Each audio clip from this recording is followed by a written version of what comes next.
আজকে ব্রেকফাস্টে বানাবো ইডলি, সুজি দিয়ে ইডলি বানাবো। তো আমি অন ক্যামেরা বলছি, ও কিন্তু কিছু করতে পারে না জানো তো।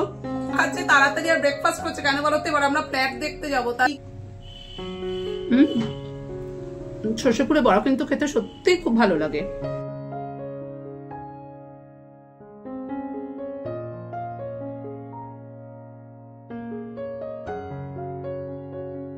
Good morning and welcome back to Sarika's lifestyle. আশা করি তোমরা সবাই খুব ভালো আছো। আমি তো বেশ ভালো আছি। আজকে রবিবার মানে একটু দেরি করে ঘুম থেকে ওঠা, একটু দেরি করে সব কাজ করা। তো আমারও সকাল হয়েছে একটু দেরি করে আজকে, আর আমার দিদিও আসতে আজকে দেরি করেছে। সব মিলিয়ে আমার সকাল কিন্তু আজকে অনেক দেরি করেই শুরু হয়েছে। তো ঘুম থেকে উঠে যে কাজ থাকে সেই সব কাজ কমপ্লিট হয়ে গেছে। আমার কিন্তু চা খাওয়াও হয়ে গেছে। এবার সোজা কিচেনে চলে এসেছি ব্রেকফাস্ট বানাতে। আর আজকে ব্রেকফাস্টে বানাবো ইডলি, সুজি দিয়ে ইডলি বানাবো। তো কিভাবে আমি ইডলি বানাচ্ছি আর ইডলি বানাতে আমি কি কি ব্যবহার করছি চলো তোমাদের একবার দেখিয়ে দিই।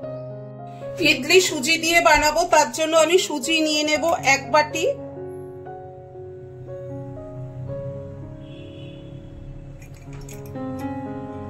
এক বাটি সুজি নিয়েছি, 1 বাটি টক দই নিয়ে নিয়েছি। টক দই দিয়ে দিলাম 1 বাটি। একটু জল, যে বাটিতে আমি দই নিয়েছিলাম সেই বাটির গায়ে তো দই লেগেছিল, তো জিনিস নষ্ট করে লাভ নেই। তো বাটি ধোয়া জলটা আমি দিয়ে দিচ্ছি এর মধ্যে। এবার ভালো করে মিক্সড করে নেব। দেব পরিমাণ মতো নুন দিয়ে দিলাম। এবার ভালো করে মিক্স করে নিয়ে 10 মিনিটের জন্য রেস্টিং টাইমে দেব সুজি। ইডলির চাটনি বানাবো, তার জন্য নিয়েছি কাঁচা বাদাম, ছোলার ডাল, তেঁতুল, আদা, ধনেপাতা, কাঁচা লঙ্কা আর আছে নারকেল। এই দিয়ে বানিয়ে নেব ইডলির চাটনি। আগে ইডলির চাটনি বানাবো, তার জন্য বড় মিক্সি নিয়ে নিয়েছি। প্রথমে এর মধ্যে দিয়ে দেব নারকেল,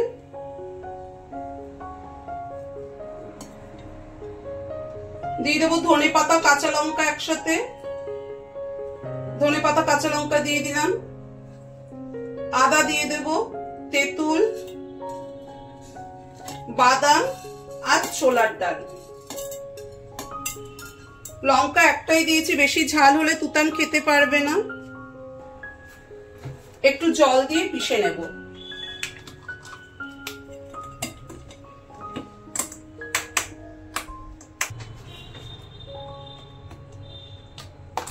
চাটনি রেডি হয়ে গেছে।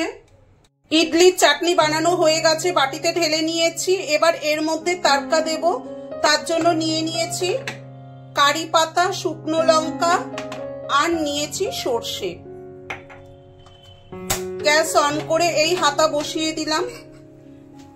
হাতা গরম হয়ে গেছে, এবার এর মধ্যে দিয়ে দেব সাদা তেল দিয়ে দিলাম।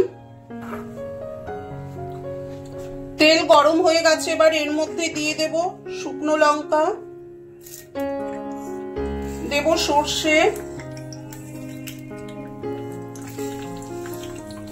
সর্ষে দিয়ে দিলাম। এবার এর মধ্যে দিয়ে দেব কারি পাতা।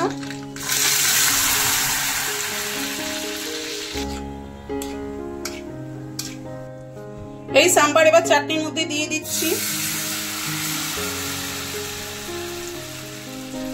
এবার ইডলি চাটনি রেডি হয়ে গেল।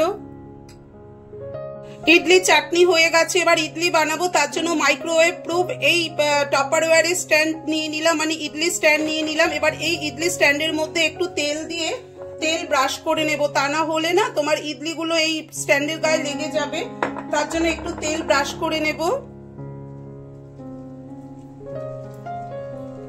একটু তেল ব্রাশ করে নিলাম, এখানেও তেল পড়েছে, এখানে একটু ব্রাশ করে নিচ্ছি, আর নতুন করে তেল দিলাম না।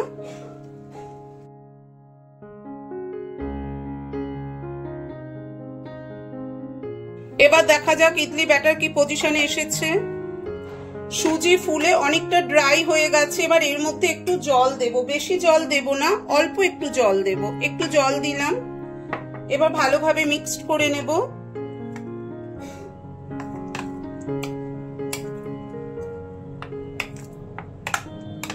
এবার এর মধ্যে দিয়ে দেব একটা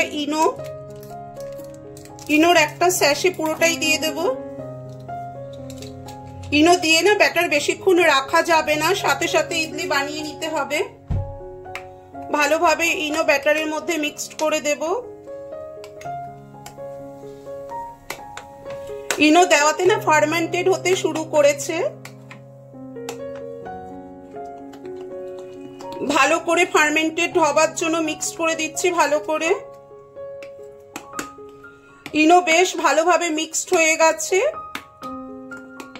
এবার স্ট্যান্ডে দিয়ে দেব ইডলি। এই কাজটা কিন্তু খুব ফাস্ট করতে হবে, বেশি টাইম নিয়ে করা যাবে না এখন আর, যেহেতু ইনো দেওয়া রয়েছে এর মধ্যে, তার জন্য। ইডলি দিয়ে দিয়েছি, নিচে একটা স্ট্যান্ড বসালাম। এবার এই স্ট্যান্ডে আবার ইডলি দিয়ে দেব। এই যে ইডলি ব্যাটার দিয়ে দিচ্ছি, একটু ফাঁকা রাখবো, বেশি ভরবো না, কারণ ইডলি আবার ফুলে যাবে। বেশি ভরলে ওপরে উপচে পড়বে, তার জন্য একটু ফাঁকা রাখতে হবে।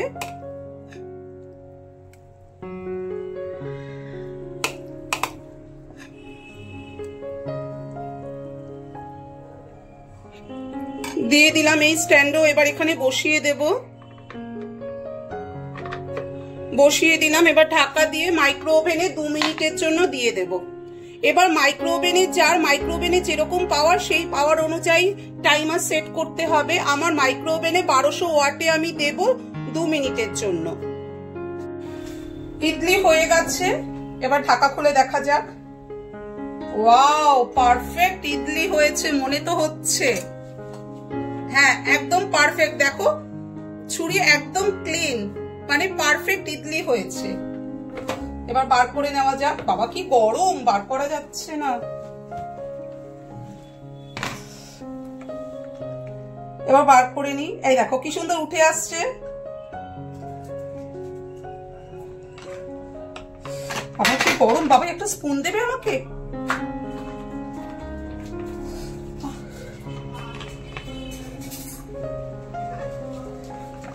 এই নাইফ দিয়ে হচ্ছে না, thank you. Perfect idli ready to serve. গরম ইডলি। ব্রেকফাস্টে আজকে আছে ইডলি, চাটনি আর কলা। এই দিয়ে হবে আজ আমাদের ব্রেকফাস্ট। এখন দুজনে মিলে ব্রেকফাস্ট করতে বসেছি, আর আজকে ব্রেকফাস্টে আছে ইডলি, চাটনি আর কলা, আর চা সাথে। আর এই চা করেছে কিন্তু মিস্টার ব্যানার্জি। চাটা বেশ ভালো করেছো তো।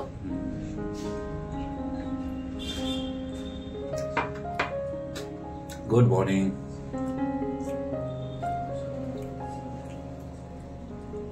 ইডলিটা বেশ নরম হয়েছে, খেতে খুব ভালো লাগছে। তাই খুব ভালো লাগছে।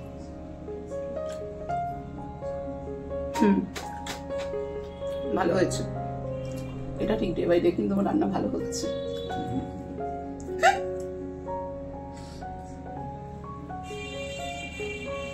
তুমিও শেখো কিছু আমার মতো রান্না। শুধু তো ম্যাগি আর চা ছাড়া কিছুই করতে পারো না। আর ডিম সিদ্ধ করো তো ঘড়ি দেখে। ম্যাগি, চা, ডিম সিদ্ধ করো ঘড়ি দেখে।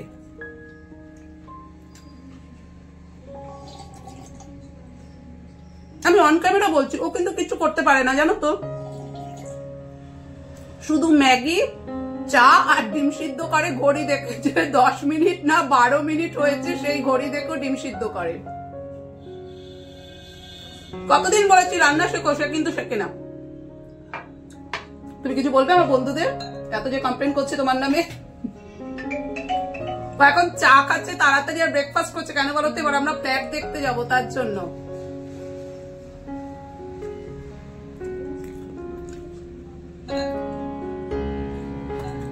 ব্রেকফাস্ট করেই বেরিয়ে যাবো, এসে আবার রান্না করতে হবে।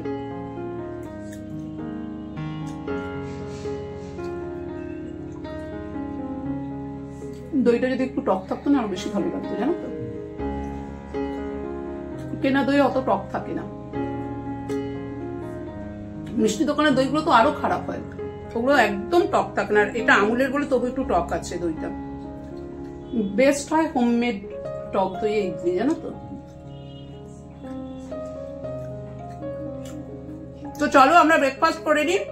রেডি হয়ে গেছি, দুজনে মিলে ফ্ল্যাট দেখতে যাব এখন।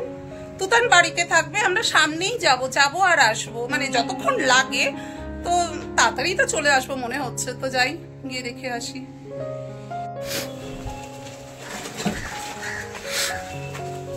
চলে এসেছি এখন আমরা ফ্ল্যাট দেখতে, আন্ডার কনস্ট্রাকশন।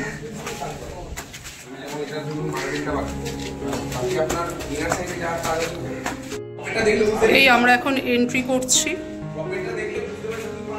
এটা কিচেন, এটা একটা বেডরুম,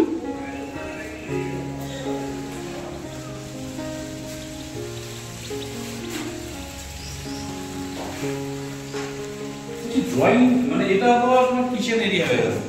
আমরা কিচেনে টপ আসবে, এটা একটা টয়লেট,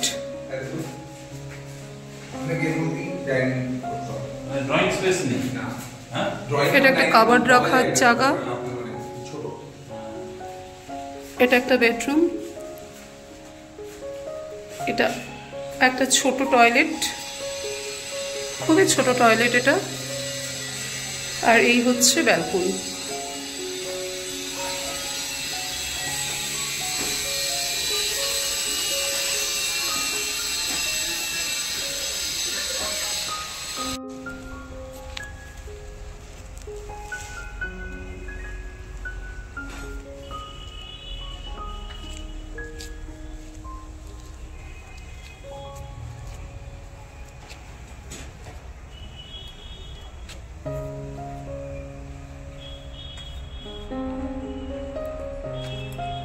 মোটামুটি আপনি এরকম পাবেন।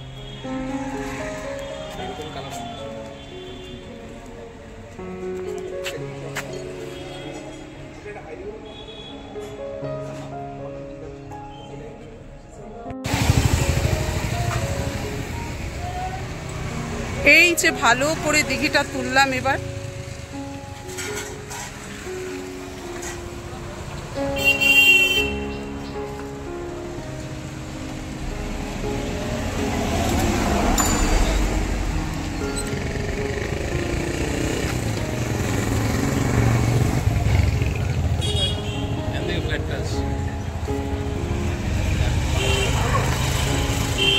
ও হ্যাঁ, আর ওই যে সাদা ফ্ল্যাটটা দেখা যাচ্ছে এটাই দেখতে গিয়েছিলাম আমরা। ক্লোজ করছি, এই যে পার্থ,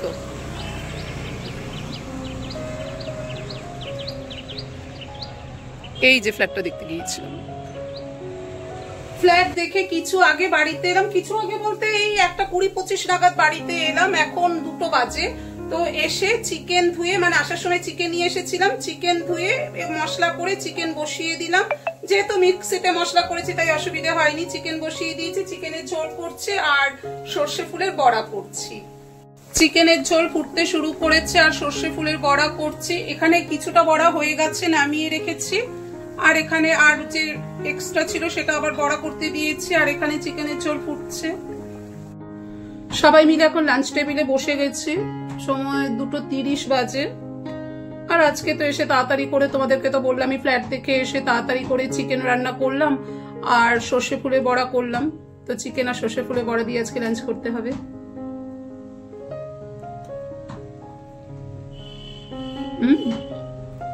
সর্ষে ফুলের বড়া কিন্তু খেতে সত্যিই খুব ভালো লাগে।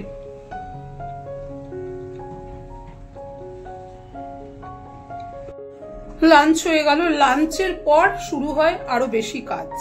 মানে লাঞ্চের আগে তো রান্না বান্নার একটা কাজ থাকে, সেটা তো একটা বড় কাজ, আর লাঞ্চের পর ক্লিনিং, ওটা হচ্ছে আরো বড় কাজ। কি বলবো বলো, ক্লিনিং তো করতেই হবে, ক্লিন করে আসি আগে এগুলো। লাঞ্চের পর একটু রেস্ট নেব ভাবলাম, কিন্তু কখন যে হঠাৎ করে সন্ধে নেমে আসে নিজেই বুঝতে পারি না। তো যাই হোক, এখন আবার সোজা কিচেনে চলে এসেছি দুধ ফোটাতে, কারণ তুতান এখন দুধ বর্নভিটা খাবে, তার জন্য।